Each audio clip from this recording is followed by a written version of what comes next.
Dr. Caldwell, I've seen a couple of your videos in the past, and one of them I thought was interesting that you said every cancer can be cured in 2 to 6 weeks. Can you talk a little bit more about that, and what are some of the ways that that's possible? In my experience, every cancer can be cured in 2 to 16 weeks. Some cancers can be cured in minutes because every doctor in the world that's in office for 20 years or longer knows cases of spontaneous healing. There's even a book out called Spontaneous Healing by a guy I really don't like, and just stating that there are cases of spontaneous healing. That means if it's possible, we just have to find a way to access this. That's number one. So we all know about these. It also happened very often when people go to Lourdes or to these religious places, and it's not really the place that cures them, it's the expectation and the way to that place that cures them. The second, you get rid of acidosis and toxemia. The second, the body gets alkaline and oxygen rich. With juicing a lot of greens like chlorophylls, everything that's green has a lot of chlorophyll, gives the body a lot of oxygen. Getting your body alkaline with good calcium, with good nutrition, with good trace supplements, trace minerals, will help to alkalize the body. So that means the second you are alkaline, the cancer already stops. It can take a couple of days, a couple of weeks, but it stops. You get the body to a healing pH level, which the pH scale goes from 0 to 14, so 7 is neutral, and you need to be slightly alkaline. 7.36 is ideal. But in the healing phase, you should go up to 7.5. It's a little bit over-alkalizing the system. A great friend of mine, Dr. Martin in Germany, is using oxygen more step therapy, for example, where you take the blood out, get ionized oxygen, and you lead the blood back in, and you do this 12 times, and you have basically brand new blood, like a newborn baby. So you already eliminated the lack of oxygen. You see the blood coming out looks like black. They put the oxygen in, and it becomes pink, and it's like legal doping. You get it, and you feel so energized, and you're so vital. And there are we know basically with what I used, what my MDs in Europe used is vitamin C injections, intravenous vitamin C injections, 100 cc's a day, 3 times a week. That's what we used in certain cases more often. And very often, believe it or not, in my personal experience, the tumors or the cancerous growth was basically gone within a couple of days.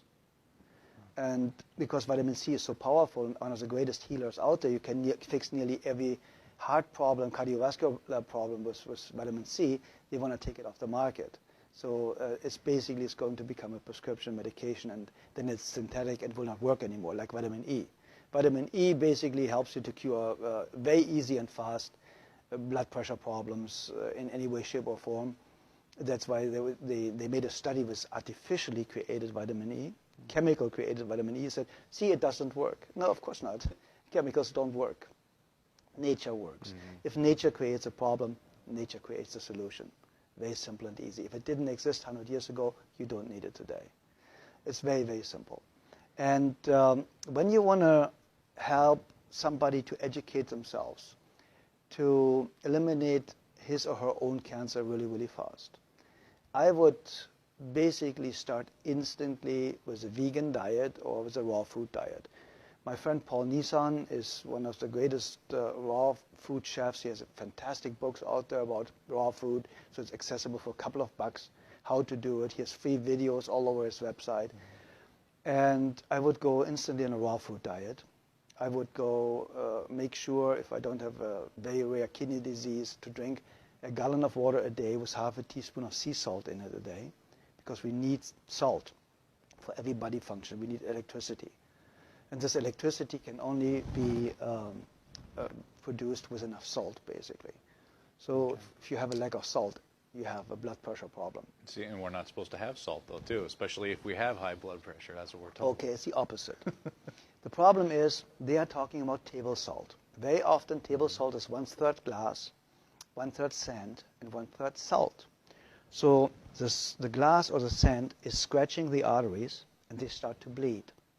So now cholesterol goes there to stop it from, make you survive, to stop it from bleeding, so that you don't bleed to death internally. So now they say the cholesterol all of a sudden is a cause of the high blood pressure because it narrows the bloodways. And that's completely absurd, because you die of not enough cholesterol. You do not die of too much. There are people with a cholesterol of 600, perfectly healthy, never been sick in their lifetime. So what do you do with a patient in a burn unit? You give them 20 to 25 hard-boiled eggs a day, because they know only cholesterol can rebuild brand new healthy cells really, really fast. Nearly 87% of a cell is built from cholesterol. So where does the new cell potential or foundation come from if you have a lack of cholesterol? Everybody should have at least 250 combined cholesterol. And then they tell you LDL and HDL are good and bad cholesterols. It's not even cholesterol. It's a protein that transports cholesterol. So they are too stupid to even narrow it down the right way. So if you look at the facts and if you look what they know and what they don't know, you know that Dr. Gary Null stated it, and a lot of other people.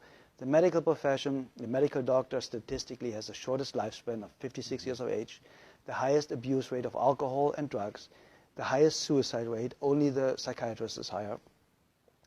And so you go to somebody that has the lowest lifespan, highest suicide rate, highest drug abuse rate, to ask them how to have a healthy, happy, long life. I think we should rethink our way of thinking.